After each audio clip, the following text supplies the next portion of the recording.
Beberapa nelayan sedang mengumpulkan jaring ikan. Tidak sengaja mengambil batu emas. Tapi di luar itu hanya batu biasa. Dibuang oleh nelayan. Kemudian digunakan untuk mengisi celah di dinding. Tidak tahu berapa banyak peluru yang dideritanya. Berapa tahun. Sampai hari ini, ada seorang gadis memanjat dinding.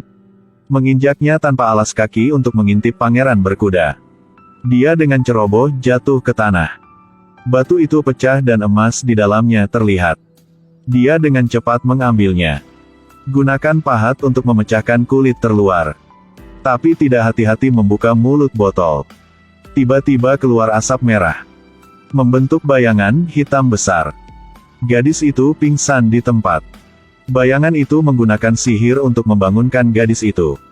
Dan katakan dia tidak punya niat jahat. Dia adalah roh yang terperangkap dalam pot emas. Konon, orang yang membuka vas ini hanya berharap untuk 3 hal. Maka itu akan membuat roh bebas dari kutukan, mendapatkan kebebasan.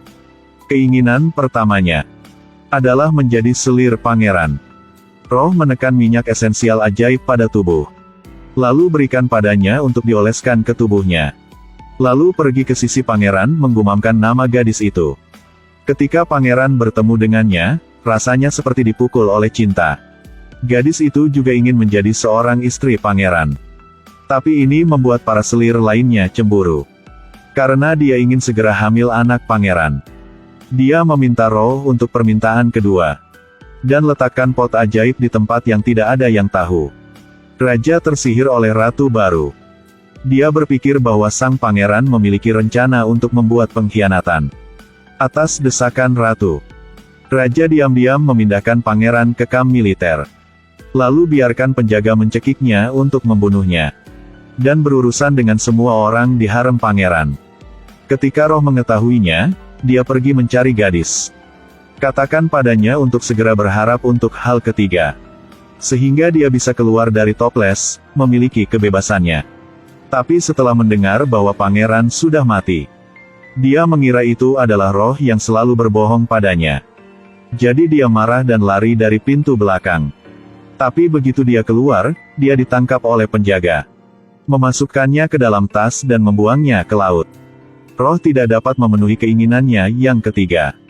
Jadi berubah menjadi roh di istana. Sampai bertahun-tahun kemudian, satu anak laki-laki datang ke sini. Secara tidak sengaja ditemukan di bawah batu ini kosong. Jadi dia penasaran untuk mengeluarkannya tetapi tidak bisa. Pada saat ini, adiknya juga datang. 2 bersaudara bergabung. Tapi belum bisa dibuka. Dia dimarahi oleh ibunya. Karena dia membuat adiknya melakukan hal-hal berbahaya. Bocah ketakutan lari. Roh kehilangan kesempatan untuk mendapatkan kembali kebebasannya. Tidak lama kemudian, anak laki-laki dengan pedang itu dinobatkan sebagai raja. Tetapi karena agresivitas, dia mengirim pasukan untuk menaklukkan di mana-mana. Selama ekspedisi, dia dikelilingi oleh pasukan musuh. Sang ibu mendengar berita itu, berpikir bahwa raja telah meninggal di medan perang. Jadi dia membiarkan adik laki-lakinya mewarisi. Untuk menjaga pewaris keluarga kerajaan. Dia mengunci putranya di ruang yang dipenuhi gadis-gadis. Tapi tidak lama setelah itu, raja kembali memimpin pasukannya untuk menerobos pengepungan dan kembali ke istana. Bertarung di medan perang membuat dia kejam, bertekad bunuh pejabat yang mendukung adiknya tepat di aula.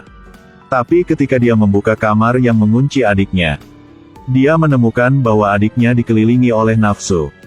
Bertingkah seperti sampah. Raja tidak merasakan ancaman sehingga dia tak bunuh adiknya. Sampai bertahun-tahun kemudian, seorang wanita gemuk di kamar mandi secara tidak sengaja terpeleset. Menyentuh batu itu. Roh yang terpenjara dapat melihat matahari lagi. Dia buru-buru menyuruhnya untuk membuat 3 permintaan. Tapi dia tidak mau kurus. Tetapi juga mengatakan bahwa dia tidak ingin berurusan dengan hal yang licik seperti roh. Lalu dia melemparkan vas itu ke laut. Tidak tahu berapa tahun kemudian, seorang gadis menemukan vas ajaib di perut ikan. Sebuah cerita baru akan segera dimulai.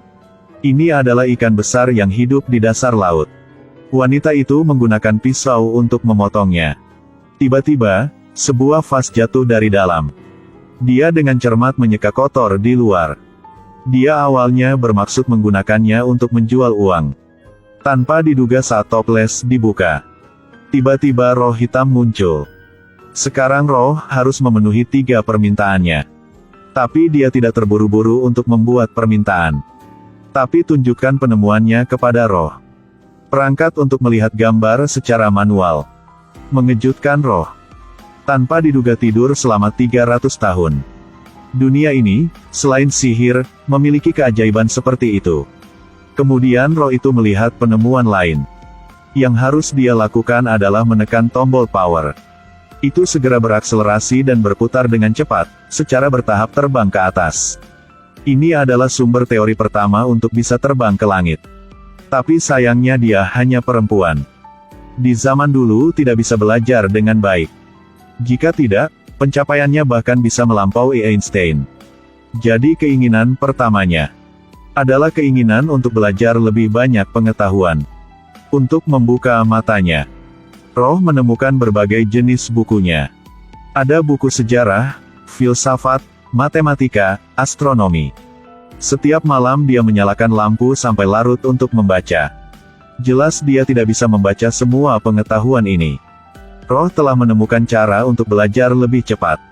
Dia mengambil seluruh buku dan memasukkannya ke dalam cairan. Lalu gunakan sihir untuk memadatkannya menjadi pot. Hanya dengan meminumnya, gadis dapat memahami semua pengetahuan di dalamnya. Segera semua jenis toples pengetahuan akan memenuhi ruangan. Sekarang, meskipun dia belajar secara luas, dia mengerti banyak. Tapi masih ada masalah yang tidak bisa dia selesaikan. Seperti waktu, ruang dan materi. Ini membuatnya sangat cemas. Jadi keinginan keduanya adalah ingin menjadi seperti roh. Memiliki kemampuan untuk melihat segala sesuatu. Jadi semua materi di matanya bisa dilihat. Dia akhirnya mengerti. Energi yang ada di tak terlihat. Seperti medan elektromagnetik dan materi mikroskopis. Ini juga merupakan sumber munculnya roh. Setelah sains sepenuhnya tercerahkan, maka roh tidak akan ada lagi. Jadi itu mencegahnya mengucapkan permintaan ketiganya. Ini membuatnya sangat marah. Menyalahkan roh karena tidak membiarkan dia melihat semuanya. Tapi tidak bisa melakukannya. Ini lebih baik membiarkan roh yang tidak pernah muncul di dunianya. Tidak diduga, kalimat ini menjadi keinginan ketiganya. Roh itu baru saja dikumpulkan ke dalam toples. Seperti tidak pernah muncul di dunianya. Karena dia benar-benar lupa akan keberadaan roh. Pada tahun 2022, seorang kolektor barang antik menemukan vas di dalam kekacauan toko barang antik. Tapi pemilik toko tidak tahu asalnya. Itu hanya dapat dilihat sebagai hadiah teknologi modern untuk Mei. Pada malam hari dia menggunakan sikat untuk membersihkan kulit terluarnya. Tiba-tiba ada kekuatan misterius yang keluar dari mulut botol. Diikuti oleh kepulan asap merah dan hitam. Ini adalah pot ajaib kuno. Wanita ini sedang menggosoknya. Tiba-tiba, kekuatan misterius keluar dari mulutnya. Diikuti oleh kepulan asap merah dan hitam. Secara bertahap membentuk makhluk hitam kuno. Wanita itu menyelinap keluar. Dia tidak bisa percaya matanya. Jadi dia memejamkan mata dan bergumam 3 kali. Harapan hanyalah ilusi. Tapi saat dia membuka matanya, dia masih melihat makhluk hitam besar di depannya. Mei mencoba menggunakan bahasa negara lain untuk berkomunikasi dengannya.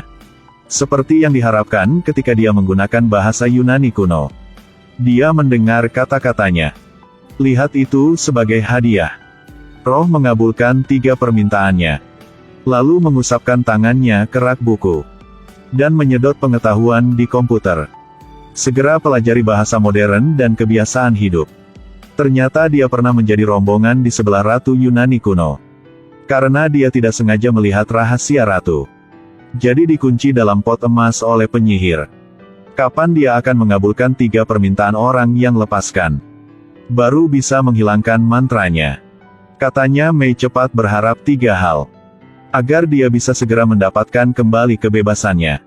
Tapi Mei adalah orang di masa modern. Baca banyak dongeng. Jadi dia tahu bahwa setiap keinginan yang dia inginkan akan membayar harga yang adil.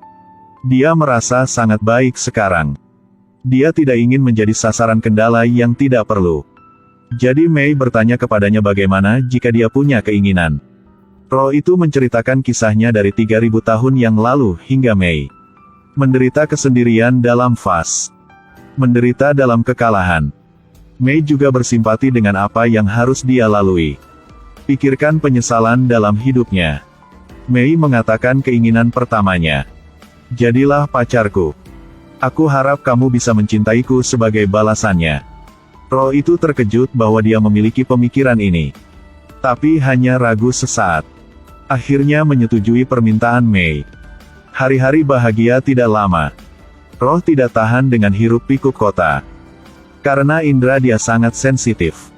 Dapat mendengar suara yang tidak dapat didengar manusia. Misalnya, sinyal jeda akan membuat dia tidak nyaman.